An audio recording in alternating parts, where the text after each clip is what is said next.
Percentualmente siamo a un 70%. Siamo ben oltre la metà strada verso un'intesa fra Stato e Regione sull'autonomia del Veneto, secondo il governatore Luca Zaia, che rimane ottimista dopo il giro di consultazioni tra i ministeri terminato nei giorni scorsi. La bozza dell'accordo è in questi minuti sul tavolo del Consiglio dei Ministri, riunito alle 19. Io immagino che da stasera il Consiglio dei Ministri analizzerà la bozza, faranno la lista dei punti nevralgici e poi ci sarà, come ha annunciato Conte a fine dicembre, ci sarà il Presidente del Consiglio che affronterà il one to one con i singoli governatori per le singole partite. Allo stato attuale, comunque, puntualizza Zaia, la bozza non è firmabile da parte del Veneto.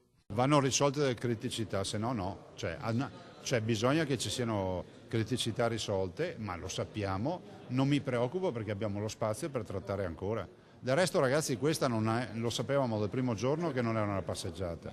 L'accordo è invece già stato trovato sul tema cruciale delle risorse economiche. Si parte dalla spesa storica, riferisce il governatore, che verrà superata nel giro di 3 o 5 anni con la norma finanziaria scritta ieri. Dopo il primo anno di avvio si arriverà gradualmente a un riparto delle risorse basato sulla media nazionale.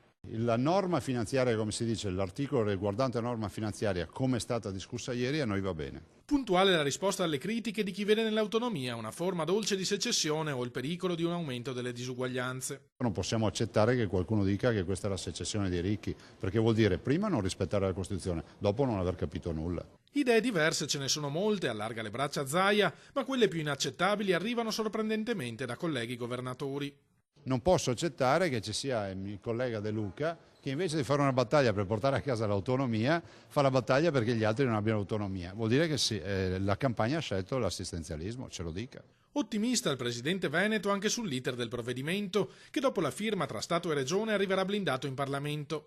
Le Camere potranno solo approvarlo o bocciarlo, ma non apportare alcuna modifica. La vera pietra miliare è l'uscita dal Consiglio dei Ministri e la firma dell'intesa, dopodiché il tema del passaggio parlamentare io spero vivamente che ci sia prima delle europee.